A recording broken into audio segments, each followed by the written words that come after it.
Assalamualaikum warahmatullahi wabarakatuh. Selamat pagi, salam sejahtera bagi kita semua. Yang saya hormati Ketua beserta jajaran pengurus atau tim Puslatkap KONI Kabupaten Jepara, para ketua cabang olahraga atau pelatih yang sangat saya cintai dan selalu saya banggakan. Pertama, kami ucapkan terima kasih yang sebesar-besarnya atas kerahuan bapak-bapak sekalian telah meluangkan waktunya untuk hadir ke KONI dalam rangka bersama-sama mendiskusikan persiapan kontingen Porprov Jawa Tengah tahun 2023, di mana pada tahun ini nanti ada penyelenggaraan prakualifikasi. Bapak-bapak yang saya hormati, pagi hari ini cabang olahraga tuan rumah, di mana kita ingin bersama-sama mendiskusikan bagaimana tuan rumah ini tidak hanya sukses di penyelenggaraan, tapi juga sukses peraihan medali. Hal ini yang saya kira penting, mendiskusikan secara detail dan persiapan yang matang agar dua tujuan itu betul-betul nanti bisa kita raih bersama-sama. Bapak-bapak yang saya hormati, tim KONI ini punya slogan baru, Jepara 50 medali emas Porprov tahun 2023. Ini kalau mengacu pada 4 tahun yang lalu memang berdidih, Pak. 20 kok naik 21.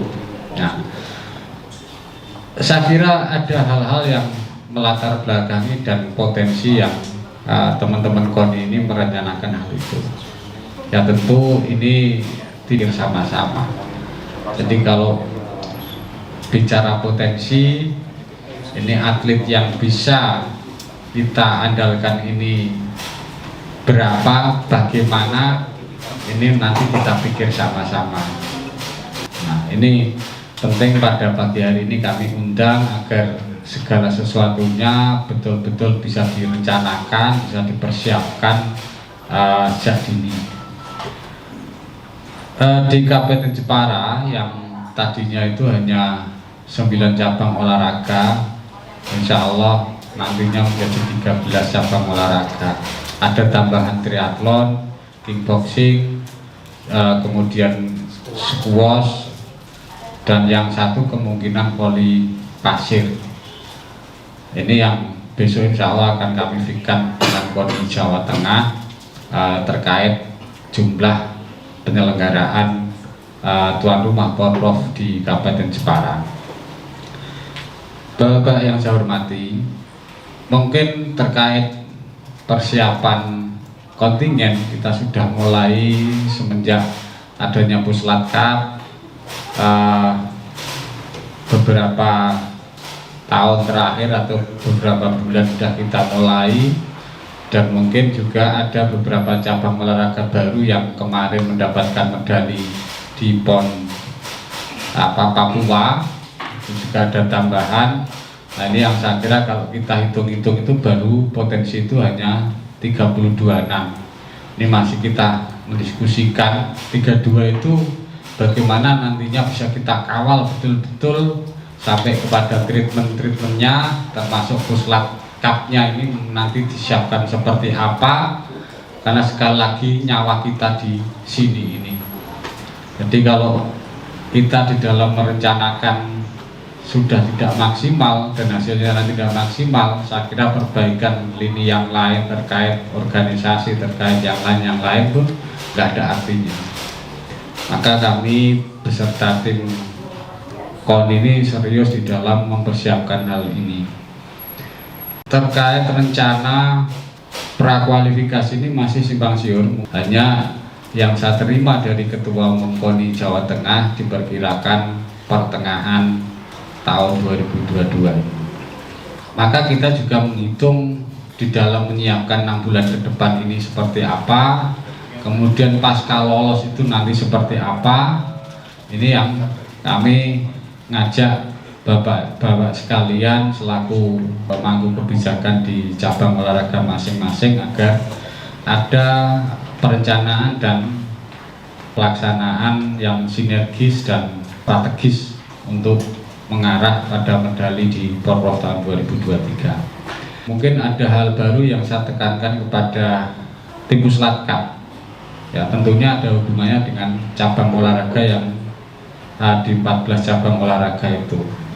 Saya memang targetkan sport science ini harus betul-betul dijalankan di anggota Puslat Cup ini. Ini tidak bisa ditawar-tawar. Nah, tinggal kekurangannya apa, mari kita lengkapi. Apakah butuh pendampingan berupa konsultan atau peningkatan tambahan SDM dalam mengawal sport science agar bisa diselenggarakan sampai kepada peralatan pendukung. Hal ini tidak bisa ditawar-tawar karena ini tidak hanya menyiapkan atlet dalam meraih medali Porprov, juga ini menjadi pilot project terselenggaranya pembinaan berbasis sport science di Kabupaten Jepara.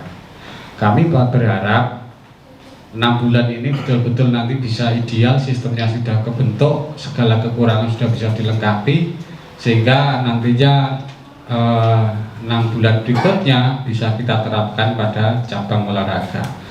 Bapak yang saya hormati, terkait pasca lolos, ya kita memang berharap pasca lolos semua bisa masuk di Puslat Cup. Tapi kembali lagi kita juga mesti menghitung-hitung kemampuan keuangan kita. Dari tim Puslat Cup saya minta menghitung antara 1 tahun 9 bulan sampai batas minimal 6 bulan itu harus tim yang lolos itu harus dipuslatkan dengan pola pembinaan yang lebih intensif. Jadi kalau kita ada punya peluang, satu memang memaksimalkan atlet yang ada dengan segala kekurangannya, termasuk cabang-cabang olahraga yang memang karakternya itu miskin atlet kaya medali, itu nanti treatmentnya bagaimana? Ayo kita sama-sama cari. Apakah karena gara-gara peralatan kemudian tidak bisa berprestasi? Jangan sampai itu terjadi. Atau yang lain tentunya butuh komunikasi dua arah sehingga nanti ada titik temu dalam mengambil keputusan solusinya. Bapak yang saya hormati, kemudian juga kaitannya dengan postur anggaran di tahun 2022 ini juga perlu saya sampaikan karena ada kaitannya dengan proses yang kita siapkan ini, kaitannya dengan stimulus uang pembinaan yang diberikan kepada cabang olahraga. Menurut kami ini lebih proporsional dan bisa dipertanggungjawabkan oleh KONI kepada cabang olahraga. Yang pertama tentu semua kita berikan 10 juta ini sebagai dasar. Kemudian kita tambah lagi yang rutinan itu atlet-atlet peraih medali. Ya, kalau emas kali 20.000 kali berapa medali emas, ini acuannya adalah Porprov tahun 2018. Dan ini bentuk apresiasi kepada cabang olahraga, karena apresiasi kepada tim pelatih dan atlet diberikan pada saat pada saat kejuaraan. Jadi kita sudah kotak-kotak proposal, sistemnya jelas dan menurut kami akan lebih dipahami oleh semua pihak. Kemudian yang kedua, kami juga siapkan, karena saya kira pembinaan apapun kalau kejuaraannya ini juga tidak difasilitasi, saya kira juga tidak akan bisa berkembang. Termasuk adanya sport science, saya kira juga ada try-in try-out menjadi tolak ukurnya, termasuk kejurnas, ya ini dalam rangka memang bagaimana menguatkan sistem sport science, termasuk pola pembinaan di cabang olahraga itu sendiri.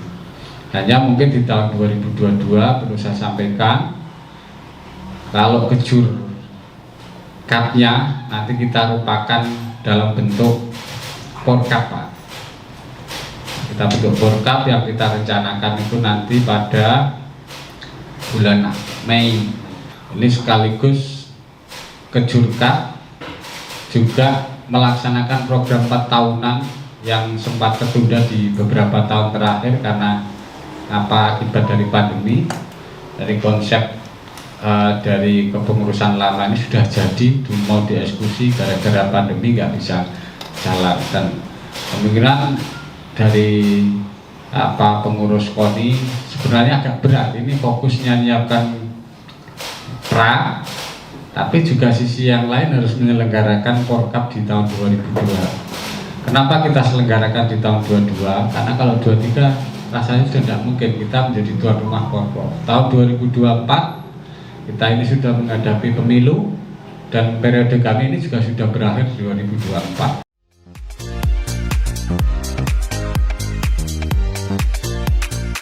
Momentum yang tepat ya tahun 22 bulan Mei ini, harapannya pasca Porkap cabang olahraga nanti sudah bisa menentukan siapa atlet yang mau dikirim, meskipun hari ini sudah punya tim sendiri.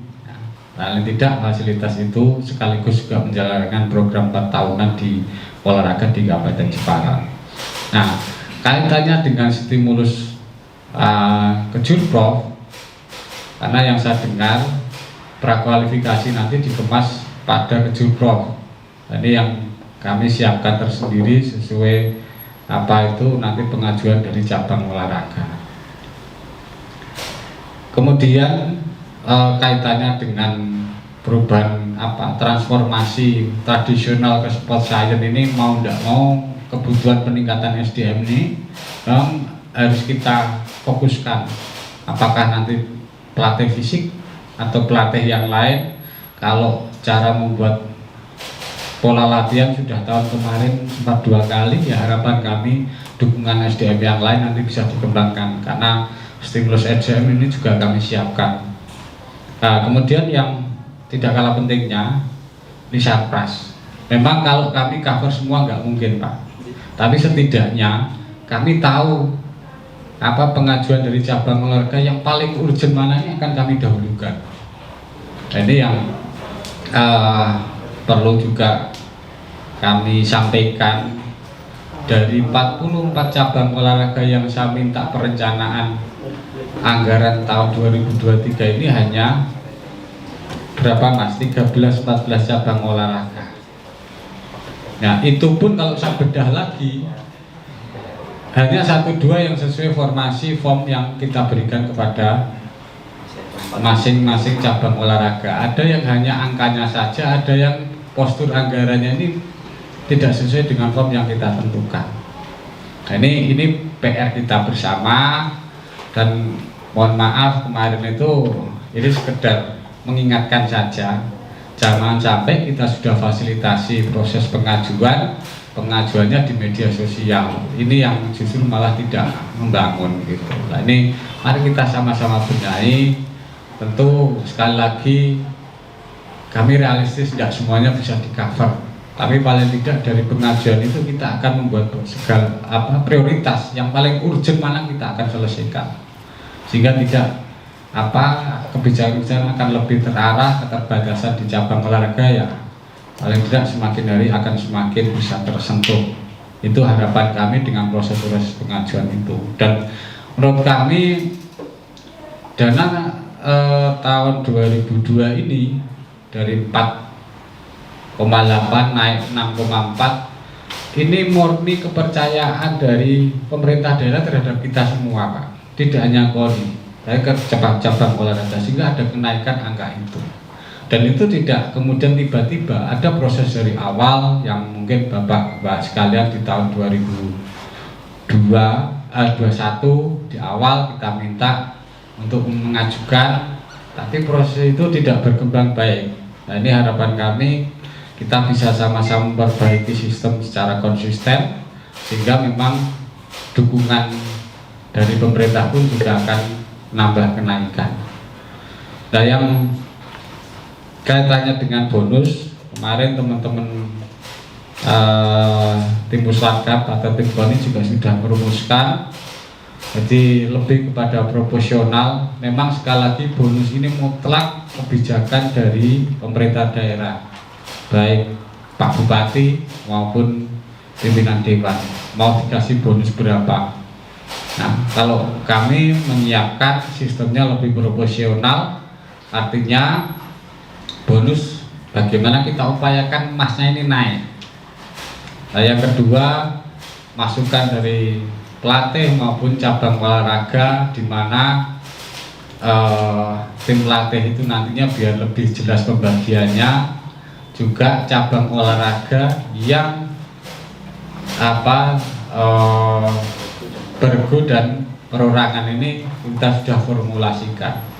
Memang ini butuh perjuangan untuk bagaimana pemerintah daerah juga bisa menyambung dengan konsep-konsep yang kita berikan di depan.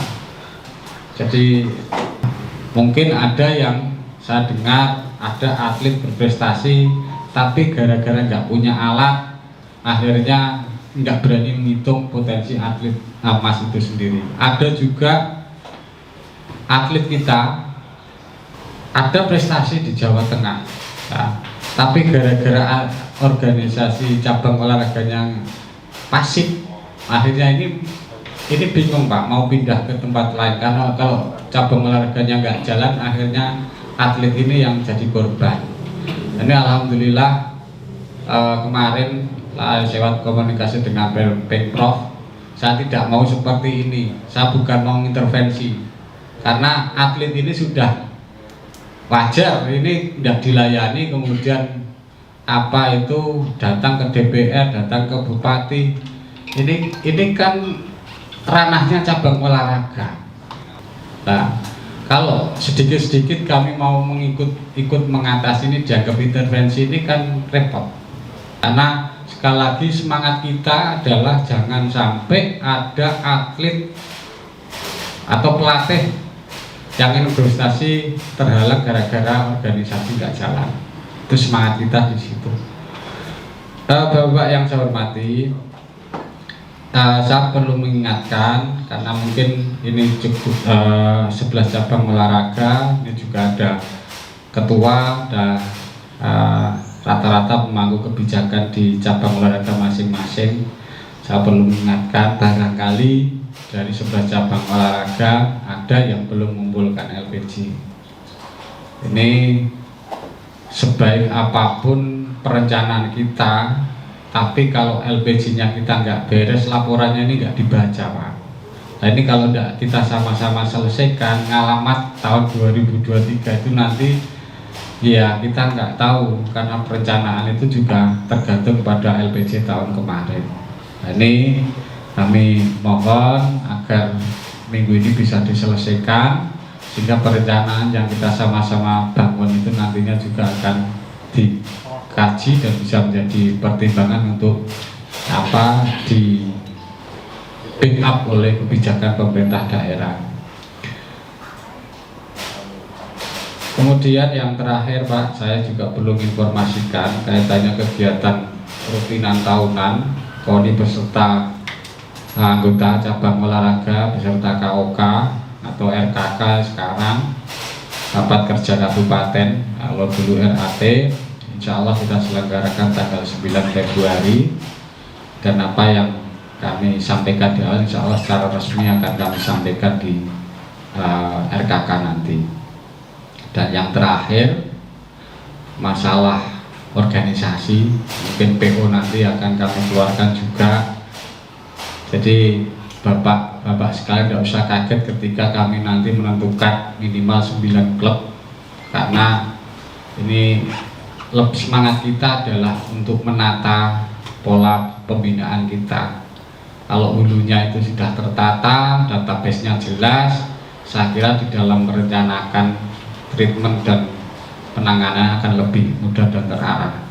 Itu semangat kita untuk menata organisasi olahraga di Kabupaten Jepara. Demikian yang bisa saya sampaikan. Sekali lagi kami terima kasih, mohon maaf apabila ada kata-kata yang kurang berkenan yang saya sampaikan.